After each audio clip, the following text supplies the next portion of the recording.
신나게 두 얘기하네요. 번째, 공원이나 공공장소 등 아이나 노약자가 있는 곳에서는 금연구역이 아니더라도 자제하는 것이 기본. 에티켓이죠. 세 번째, 보행 중에도 뒤에 오는 행인에게 피해가 가지 않도록 가급적 담배를 피우지 않도록 합니다.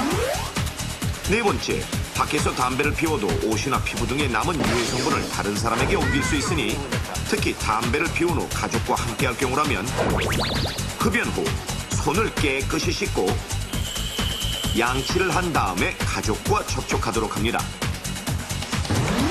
다섯 번째, 아이의 경우 똑같은 담배 연기를 맡았다 하더라도 더욱 치명적일 수 있으니 흡연에 노출되지 않도록 항상 주의를 기울여야 합니다. 당신이 내뿜는 연기 한 모금이 옆 사람에게는 흉기가 될 수도 있습니다.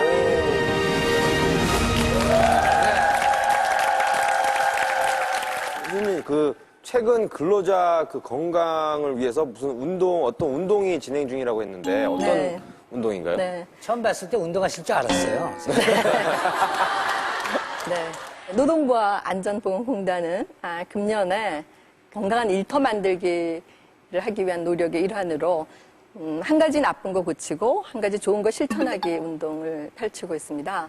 그 하나가 뭐냐면 남자 근로자 중에서 그 담배를 피는 사람이 10명 중 한 5명 꼴이거든요. 근데 금연 운동을 통해서 이걸 5년 내에 10명 중 3명 꼴로 줄여보자는 거고요. 그리고 또 하나는 직장 스트레스를 줄여서 직장 생활을 활기 있게 해보자는 거거든요. 그래서 국민 모두가 여기 동참하셔서 정신적으로 그리고 육체적으로 건강한 그렇게 되기를 바랍니다. 알겠습니다. 삶과 죽음을 결정짓는 순간의 선택. 만약 당신이라면 어떤 선택을 하시겠습니까? 위기의 순간 죽느냐 사느냐. 이곳은 타이완에 있는 한 아파트. 얼마 전 둘째를 낳고 두 아이의 엄마가 된 국미 씨는 새로운 환경에 적응하느라 정신이 없는데요. 우리도 맘마 먹자. 옳자. 배 많이 고팠어요. 자. 밤낮이 바뀌어 시도 때도 없이 보채는 데다 이렇게 하나부터 열까지 엄마의 손길이 필요한 갓난쟁이를 혼자 돌보다 보니 산후조리는커녕 벌써 몇 주째 잠 한 번 편히 못 자본 상황입니다. 하지만 그렇다고 집안일을 나몰라라 할 수도 없고 이렇게 잠시라도 틈이 날 때면 산더미같이 쌓인 집안일을 해치우기 바쁜데요. 그러다 보니 이거 금방이라도 감기 몸살이 찾아올 듯 온몸이 다 찌뿌듯합니다. 이거 큰일이네. 융이한테 감기 옮으면 안 되는데. 감기가 심해지기 전에 억지로라도 밥을 챙겨 먹어야겠다는 생각에 냉장고 문을 열어보는데 아유, 아무것도 없네. 장을 받은 지가 꽤 오래된 탓에 있는 거라고는 죄다 시들시들한 채소들 뿐입니다. 조금 상하긴 했지만 냉장고 안에 보관해뒀으니 크게 문제될 거라 생각지 않았고 이렇게 도려내고 먹으면 되지 뭐. 다른 반찬 없이도 빠르게 먹을 수 있는 볶음밥을 만들어 껍지겁 막 먹고 있던 그때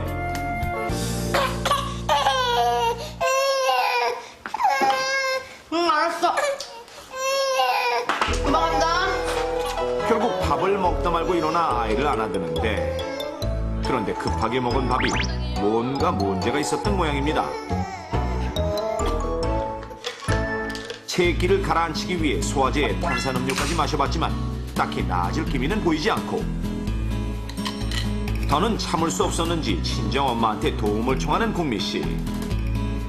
엄마, 나 몸이 안 좋아서 그러는데 며칠만 왔다 가면 안 돼요?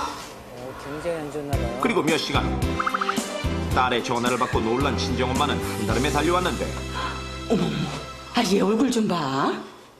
아니 대체 뭐 먹었기에? 볶음밥 말곤 먹은 게 없는데. 소화제, 탄산음료까지 먹어도 잘 안 내려가, 엄마. 얘가? 그런다고 체기가 내려가니? 전화로 미리 딸의 상태를 들었던 엄마가 국미 씨를 위해 준비해온 것이 있었으니 그건 바로 할아버지의 할아버지 때부터 집안의 민간요법으로 사용해온 사혈침. 이렇게 새까맣게 피 나오는 거 보면 체도 단단히 쟀네. 그리고는 오는 길에 용하다는 한의원에 들러 손수 지어온 탕약까지 데워 먹였는데 덕분에 체기가 다 사라졌는지 한결 속이 편해졌습니다. 그로부터 며칠 후 아침 요 며칠 감기 기운 때문에 힘들어하던 국미 씨는 큰딸 아이링을 유치원에 보내기 위해 깨우는데 아이링, 일어나. 유치원 가야지. 아직까지 잠에 취해 있는 아이링. 이러나 보다. 동생을 보면서 또래보다 일찍 유치원에 다니기 시작한 딸아이가 감기까지 달고 사는 것이 안쓰럽긴 했지만 도저히 두 아이를 혼자서 돌볼 수는 없는 노릇입니다.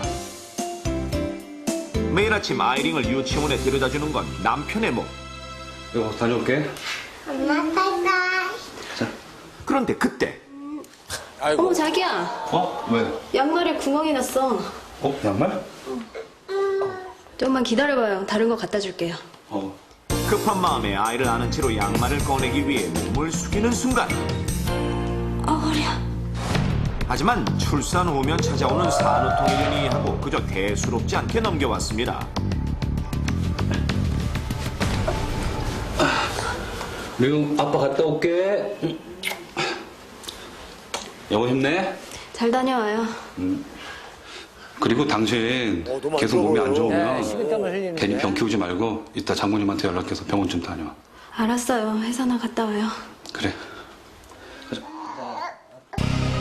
그런데 그날 저녁 감기 기운이 더 심해져 약까지 먹었지만 고열에 시달리던 국미 씨는 결국 버티다 못해 친정 엄마와 함께 병원을 가기 위해 집을 나서는 중이었는데 어찌된 일인지 전에 없이 호흡이 가빠지고 심장이 빨리 뛰는가 싶더니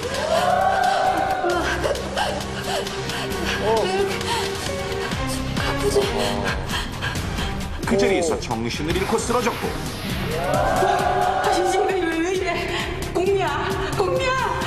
급하게 병원으로 옮겨졌지만 안타깝게도 결국 몸 안에 들어온 세균이 장기를 손상시키는 폐혈증으로 예기치 못한 죽음을 맞게 되었습니다.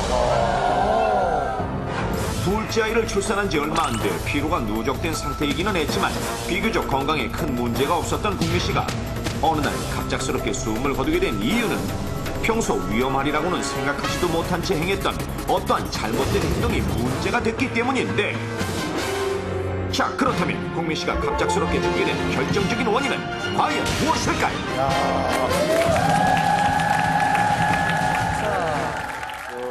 평상시에 다름없는 행동을 했는데 갑자기 폐혈증이 왔단 말이죠. 다녀오겠습니다. 바로 다 알아? 좀만 이따 갈게요. 아니, 두 딸의 아빠니까 잘 아실 거 아니에요. 그런 산후 후에 이런 증상들이나 이런 것들을. 있었구나. 김지혜 씨는 푹 쉬셨습니다. 너무 아주 도전.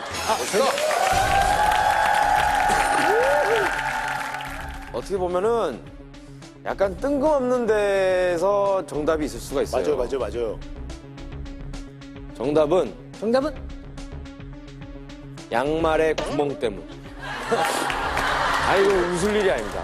부인 되시는 분이 굳이 그걸 갑자기 갈아 신겨야 된다고 아이를 안은 채 굽히다가 갑자기 허리에 고통을 호소했잖아요. 그렇죠.